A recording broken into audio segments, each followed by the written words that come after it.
Hello everyone, so today I'll show you how to overclock your GPU using MSI Afterburner. So now the tool that you will need is obviously MSI Afterburner. I'll leave the link down below in the description. If you download this and you do install the Riva Tuner statistics server, that's going to help you monitor all of your GPU information later on. So next time what you will need is a benchmark. So I recommend Superstition Benchmark because it's the most consistent with the results, and you could use MSI Combustor, but I feel like it's not very consistent and I just personally don't like it. Now, after you download all of these, you go ahead and open up MSI Afterburner.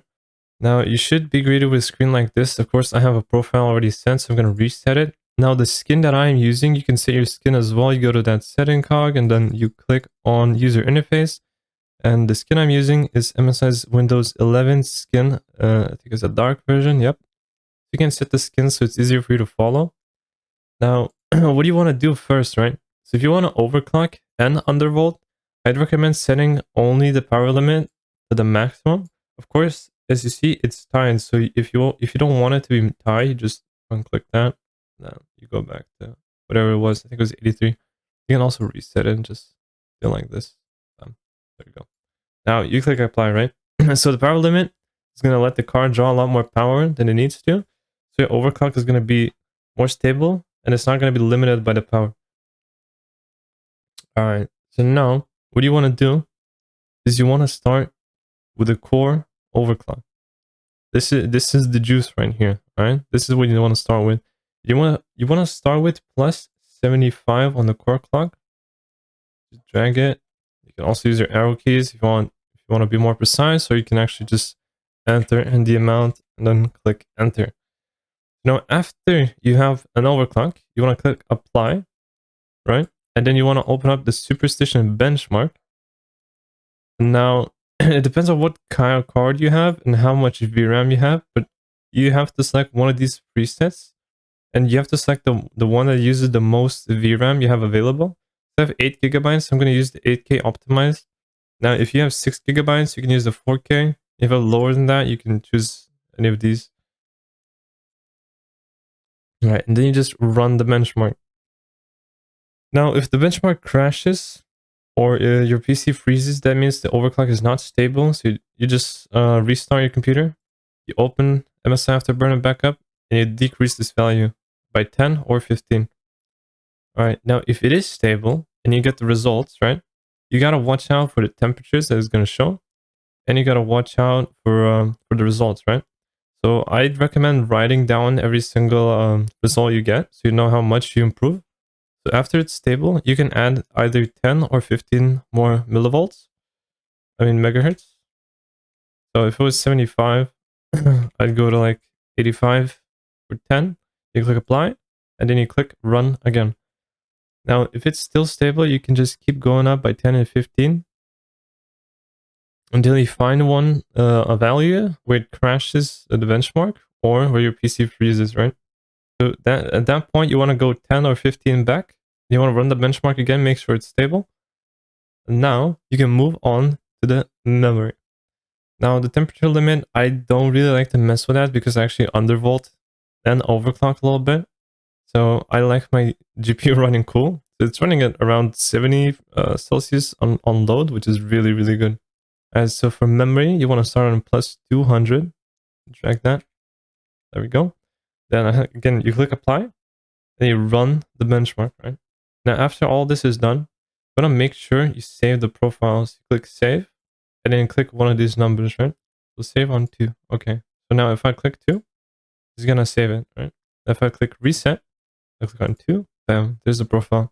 All right. So for memory, you want to test the benchmark again, and then you want to increase by 100. Now, there's a point in the memory where going too far up will not give you any improvements on performance. So make sure to not go too high.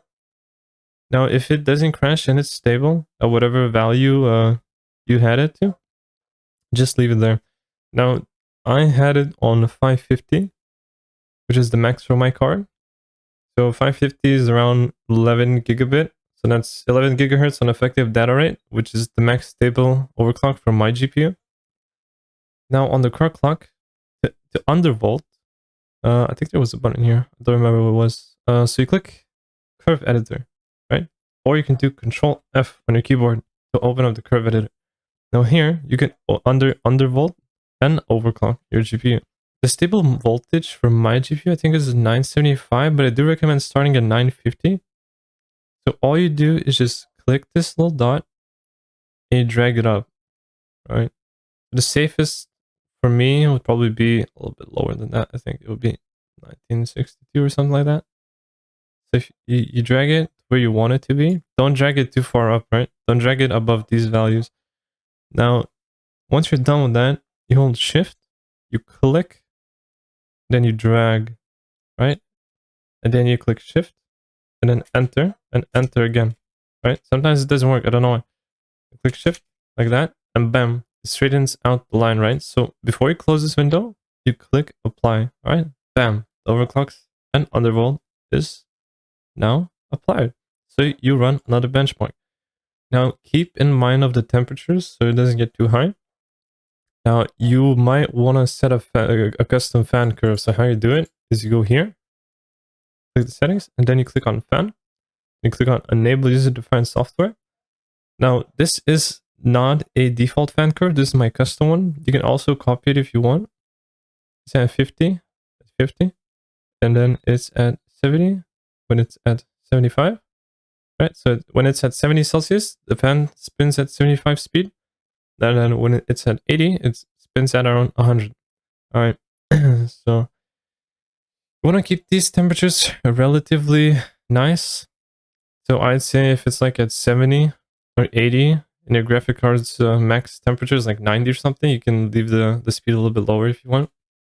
Now this, where it says 0, my GPU has a thing that's called like 0 fan speed. So basically it doesn't spin under these temperatures. It makes no noise. I keep it like that. You click apply, you click OK, and as you see, this is applied the custom fan. Alright, now once you applied it and you have your curve, right? I'm gonna apply mine, my own profile. This is what I have it at. You can see the curve editor if you want for it. As you can see, I'm at 975. It's a little bit crooked, but it works because I have the GPU 3.0 boost.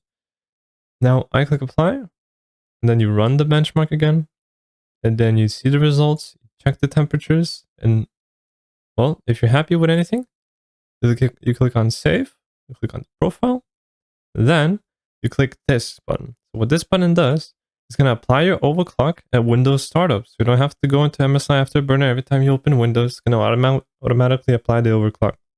And then you're done. So yeah, I hope this video helped, and I wish you good luck on the overclocking.